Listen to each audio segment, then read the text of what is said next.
Today's school students are known as Generation Z.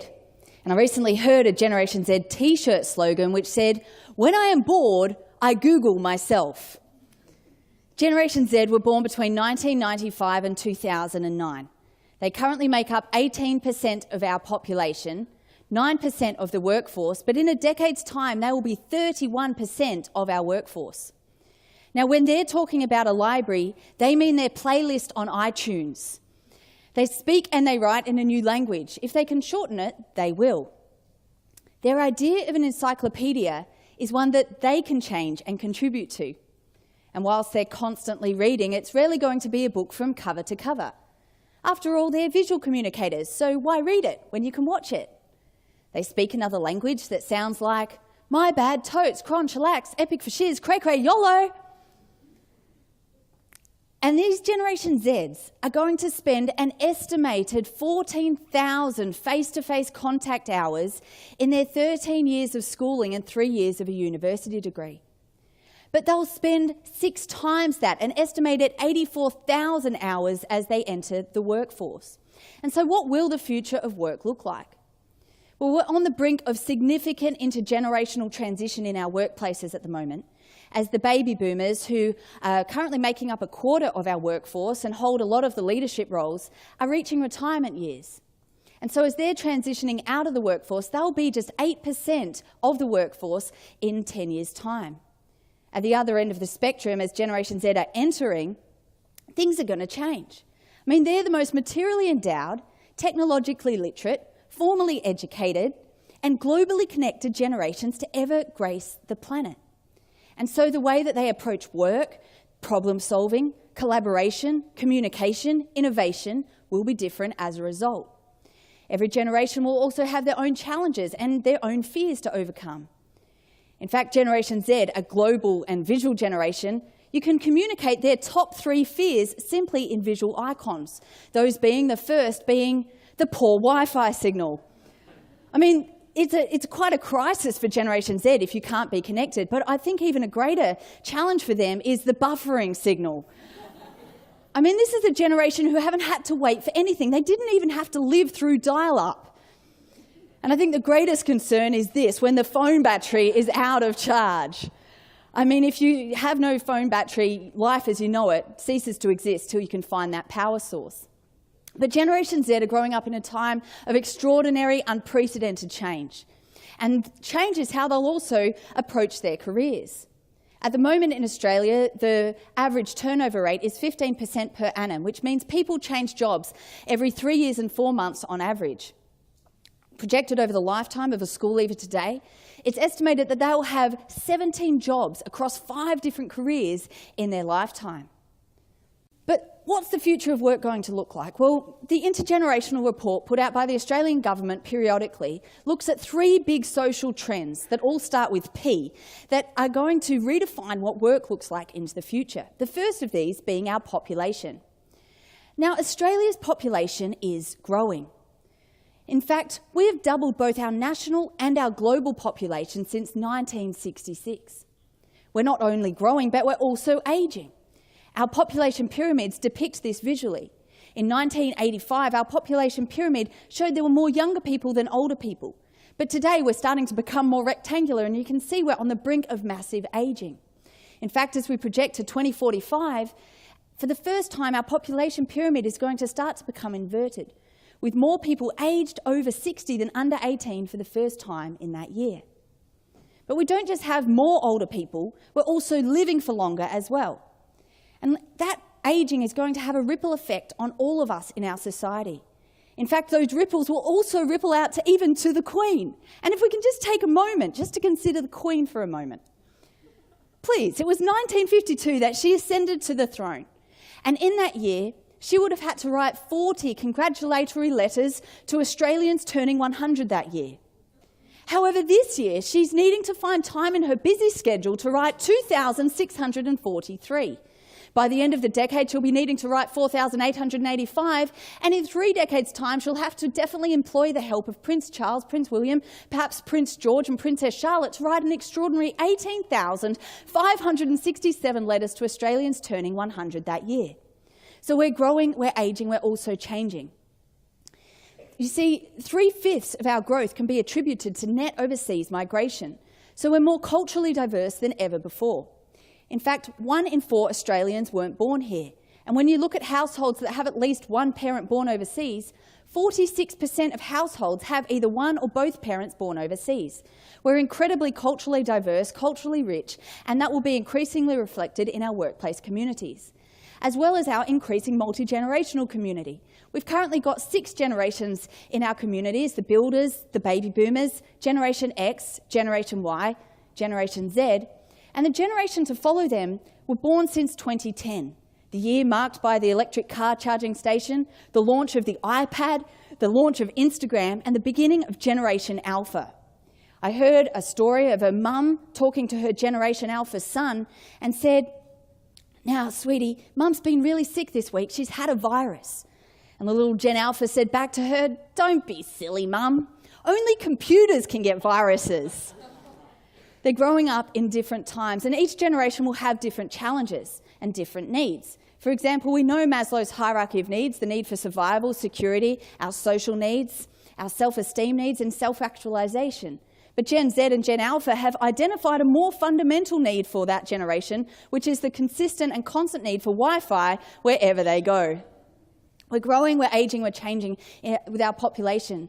The other key shift is going to be the participation rate in the workforce. Now, the female participation rate will continue to increase, and we'll actually be working later in life as well. That's exciting, isn't it? Well, the retirement age is being pushed back. But even with those 2 increases, the overall participation rate is set to actually decline because we've currently got 65.1% of our population over 15 in the workforce, but by 2055 it will decline to 62.4%, and that's a result of our ageing population. You see, when we look at the ratios, you can see that in 1975 there were 15 people of working age for every couple of retirement age. Today, there's just 9 people of working age for every couple of retirement age, and as we project to 2055, there'll be just 5.4 people of traditional working age for every couple of retirement age. Now, that's going to place greater demands on the workforce for higher levels of productivity than we've ever seen before. And that's the third social trend, which is redefining the workplace of the future. Now, productivity is the only one there that's not defined by the demographic realities, but we're going to need to increase significantly. We've already seen an increase in productivity. In fact, for every hour an Australian works today, there are twice as many goods and services produced as there were in 1975. However, largely this has contributed to or been a result of the increased efficiencies that technology has enabled. It's amazing how we can find pretty much any piece of information or any answer within a few seconds, within a few clicks of a button.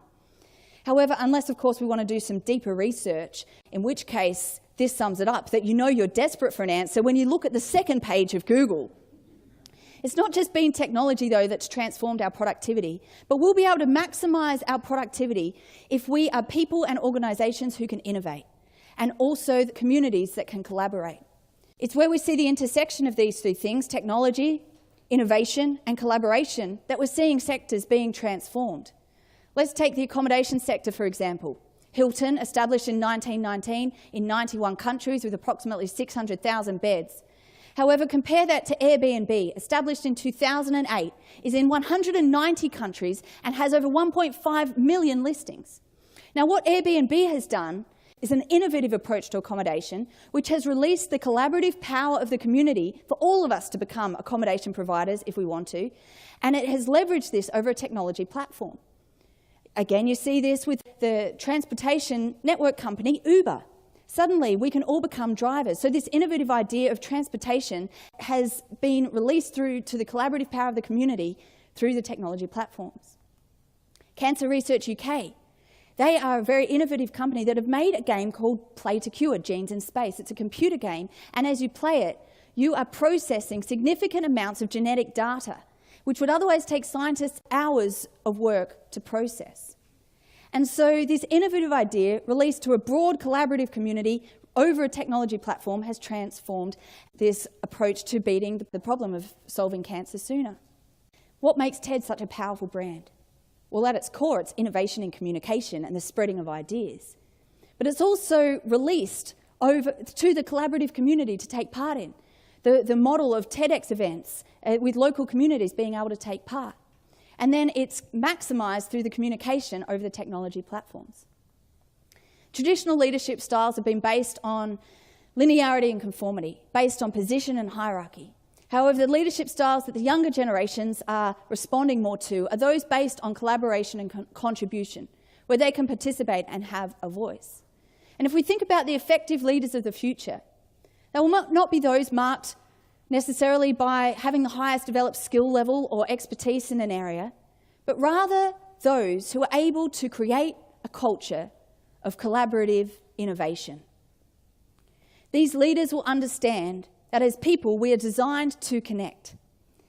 And we are constantly connecting over online platforms. But what also amazes me, in a world where we've got all the technologies to enable us to telework full-time if we wanted to, we still spend hours commuting to and from work every day and every week. And that's because something happens when we connect in face-to-face interaction, and ideas are sparked and knowledge is transferred in a way that only happens in that context. We're also designed to contribute.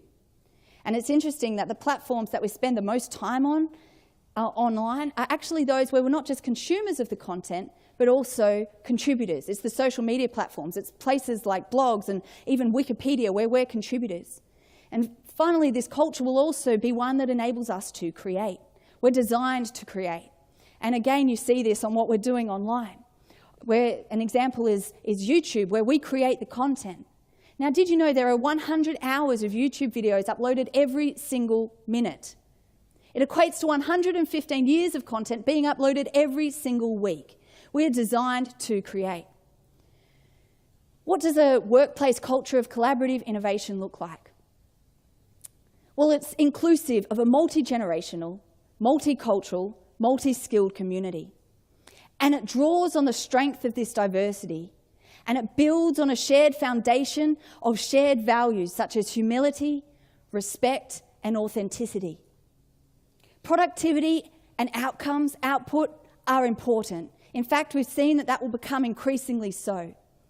But perhaps, as we shift our focus from just process to developing people, from just outcomes to creating space for opportunity and innovation, from transactional to transformational leadership, and create vibrant, dynamic, healthy workplace communities, then outcomes and productivity will be higher than ever as people are invested, and as they find that they invest the 84,000 hours of their work life in a rewarding way, in a thriving culture of collaborative innovation. Thank you very much.